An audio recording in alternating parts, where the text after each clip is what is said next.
What's up, everyone? Welcome to the 8th installment of The Mind And, where we're going to be tackling stress.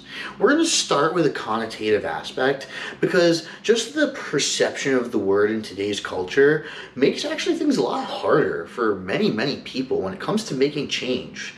So we need to start viewing it as stress of what? And what I mean is, are you stressing a system? Are you stressing your mind? Is it just emotional? What's going on relative to what do you need as well is an important thing to look at. So, if you're looking to make interpersonal change, maybe overcome some traumas, you need to be accepting in life of emotional stress. If you want to get leaner, you need to be accepting of hunger-based and sympathetic nervous system-based stressors.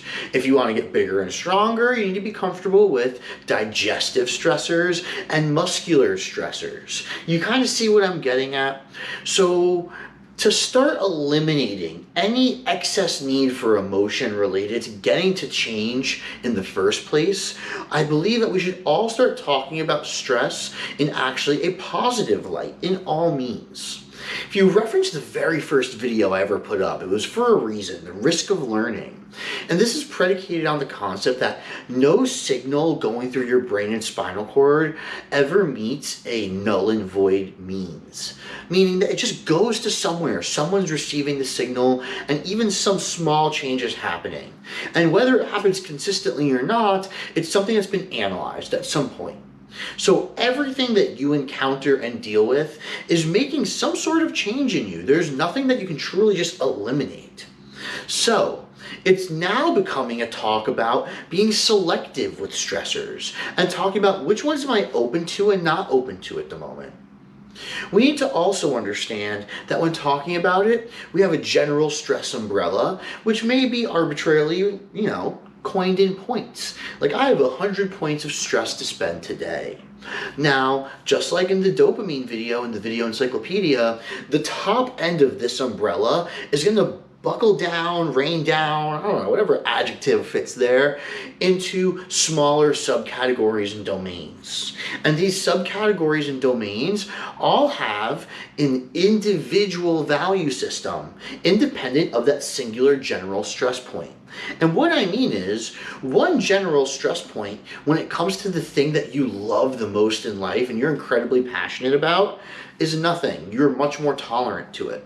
Whereas one stress point can break the camel's back when you're having the worst day ever and you're taking out the garbage and the bottom of the garbage bag breaks, So this stress point, your ability to deal with everything in life in general, is actually an amalgam of specific things. We're closer to algorithms when it comes to our perception of stress rather than being objective. So if we've talked about stress time, and many of you have heard me speak about this in the past, I want to bring it back up again now. This is an awesome way to change your narrative on what does stress mean to me. Upon waking, set aside 15 minutes, and what I want you to do is take a piece of paper and begin to analyze things. Write down whatever comes to mind when you think of the term stress related to your life. Maybe it's take out the trash, go food shopping, I have this project due, I have a big business meeting coming up, and all these people look at me with wide-eyed like I'm supposed to be knowing what I'm doing, right? And maybe that scares you, maybe it excites you, but that's going to change your administration of the stress score. Use a scoring system of 0 to 3. 0 being the absolute lowest. This means nothing to me from a stress perspective. It's probably the thing I love the most and I'm cool with it. And 3 being, this is the bane of my existence and it's pretty stressful for me to deal with. Honestly, rank and prioritize these stressors and also manage the time on them. So, am I stressing about something that's 5 months away, 2 months away? Or am I properly stressing about something happening this afternoon? The most important part of this task is to put identifications to what you're stressing about. Is it real or not to you at the moment? Is it something that you should be stressed about?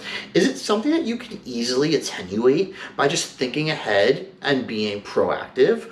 Or is it something that you foresaw being a lot more stressful than it really was when you wrote it down? All of these things are answers you will commonly find, but more importantly, like I said, are going to change the narrative on how you view the term, and this is going to open the floodgates for you to be able to make change in the future.